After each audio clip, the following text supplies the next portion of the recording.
Hi, it's your homegirl Kristen here, and this is my first episode of Out and About with your homegirl. I'm here with my good friend Amanda, and she has a cookie decorating business. So we're gonna talk to her a little bit about her business, and she's gonna show us a demo of how she decorates. Okay, here we are with Amanda and her business, Cookies and Lipstick. She's gonna tell us a little bit about how she started. All right, so the way that my business came about was really random. I have made sugar cookies for my kids' birthdays or activities or events in the past, just for fun. And then a little over a year ago, one of my kids turned 8 and had a baptism that I ran out of time making cookies for because family came into town a little earlier than I thought. And so I had to order some cookies from someone at the last minute, and I realized at that moment that I could potentially make cookies on my own and sell them. After I watched and had ordered some from the next month, a friend of mine asked me if she could get that girl's number, and I said, why don't you let me make them for you? I would love to help out.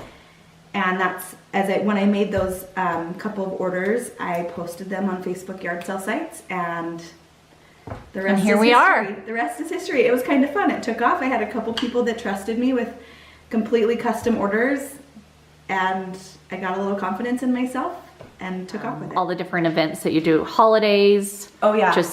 Yeah, so graduation right now, teacher appreciation. We just got done with Mother's Day. We had some really fun little sets.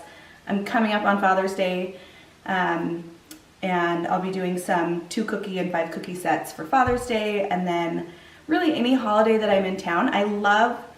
My favorite is when people find a picture and say, can you do something like this? And I'll say, I'll match it as best as I can. I have one next week that's a Where the Wild Things Are set. Oh, and I'm like this nervous about it because it's so outside of my comfort zone, but I know I can do it. So basically you'll pretty much do anything. At this point, yeah. So you've got themed birthday parties. Parties. I've invested in we'll have to get out my bucket of like 400 cookie cutters that I've grown. So I have a lot of different designs that we can play with. Little boy sets, little girl sets. Great. You know, Christmas, Halloween, things. Bridal showers, baby showers. Yeah, I'm doing a bridal shower this week. I'm so excited. So really anything. Yep. That's awesome. Okay, well, why don't you show us how you decorate a cookie? What are we gonna decorate today? So I'm gonna go pretty basic here I've already got some frostings mixed. So I'm just gonna do the outline of a heart, or the teacher appreciation cookie. So this is the apple part. And my nails look beautiful because my daughter gave me a manicure. They do look beautiful. And then she got mad at me that I didn't give her enough glitter because she put tons on mine. I love it. So the key here, I've taught a couple people how to do frosting. I haven't done classes yet. It's something I would like to be able to do. But the key when you're doing your frosting is to not touch the cookie like this, because then your line is going to be shaky and wobbly. So I touch it in the corner, I pick it up and I drag it this way, and you get a much straighter line, and then I just kind of touch down on each corner. Awesome tip. Like that, and then you have a little bit of forgiveness. And one of the things that makes this work for me is that I'm not a perfectionist, so that doesn't bother me. Okay. Because when the cookie's all done, you don't even notice. When you watch those mesmerizing cookie videos on Instagram that I have, they suck you in. I have dove deep into the rabbit hole of cookie videos. You're gonna find that they take a bag, usually a tipless bag, and they just continue to fill the cookie, but the type of icing that I use doesn't work for that. So I usually just do this, and then I spread it with a thingy. A spreader? A spreader. We're just gonna call it a spreader. A spreader, spatula? No. Anyway. And the icing that you made the outline with is the same as what you're doing now. And I usually do it faster, so it just blends in, and you'll notice it'll just blend in. The icing, the outline that I pipe on just makes kind of an outline for me so that I keep the shape, and then it will keep my icing. I just push it right out to the edge. Okay. Just so it touches, and then it'll settle. And this red's a little thicker than I normally would use, but I'm not gonna remix it. Great. Sometimes I love how shiny it is. Yeah.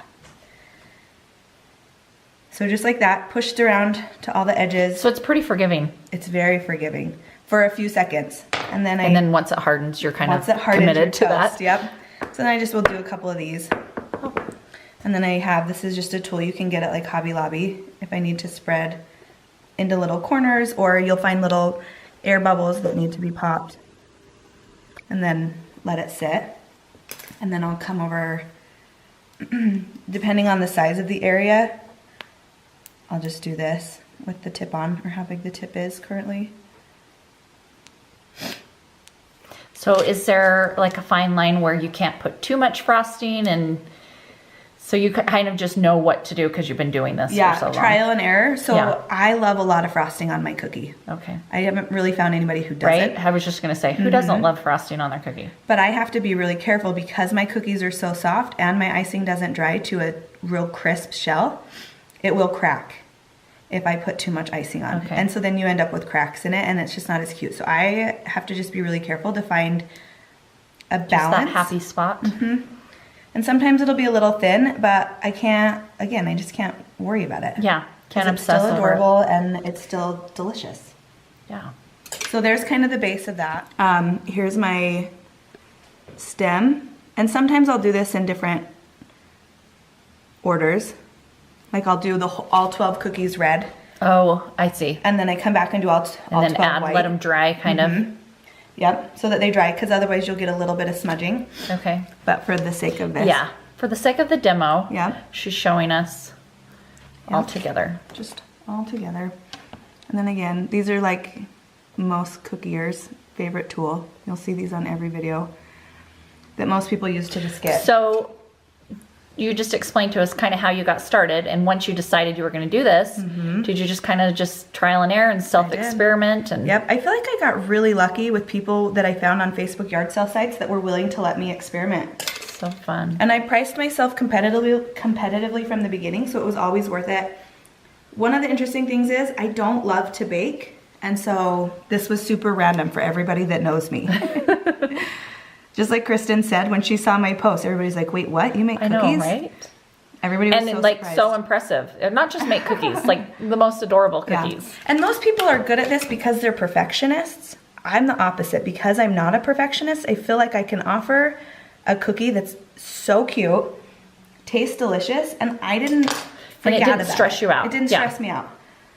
Only a couple of them stress me out, but it's usually a new design. But it's a good stress. Like I love that. You love the challenge. I love a good challenge. Okay. All right, so what is it you've got right here? So this is my projector, which is a little doodad. So I can take any image from my phone and put it on. So like this, I'll do my class of 2018s. Oh, wow. I can put it on a cookie, and then I just And trace you it. just trace it. Yeah. That is so cool. So I'll set. So now you can kind of see. If I can put it on the cookie, and I'll make it as big as I want it That's so cool. to fit my cookie.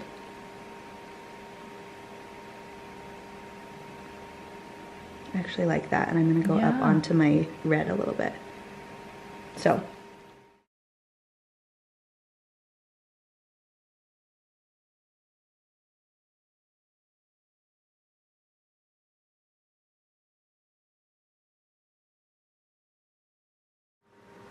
A little added detail for the stem, a little for the leaf.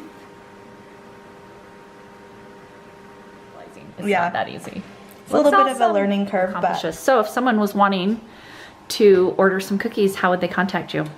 the best way to order is through my Instagram page, Cookies and Lipstick. And I will have a link in this video. There, you can DM me there, or on like the contact button on my Instagram page, it'll send me an Like email. a turnaround time, like from the time someone orders. Good question.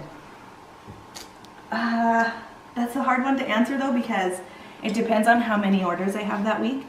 If I'm not busy, I really only need 3 days. Okay. But like I have. But if you know an event's coming up, don't wait till 3 days before. Awesome. So. Okay, well, we are going to do a giveaway. Do you want to explain what our giveaway is going to be? So the giveaway for Father's Day, I did, well for Mother's Day I did some 5 cookie sets that were so cute. And I had a couple flowers, a heart, and a mom cookie. So for Father's Day, They were so cute, guys. I'm going to do another one. They come in a box like this with 5 cookies. And I'll have the designs posted later. But I have some cute ones like a hammer and a fishing vest and a little So fishing cute. lure. And a cookie that just says Dad. So it'll be a really cute, manly cookie That's set. awesome. So to go enter to win this giveaway, go follow Cookies and Lipstick, and there'll be a link, and then like this video, and you'll be entered to win the drawing. Like, subscribe, and comment. There you go. Thanks so much, Amanda. It was so fun to see this. You guys, it's amazing. Go look at all her page. Go back and scroll through and see how talented she is. Thanks for watching.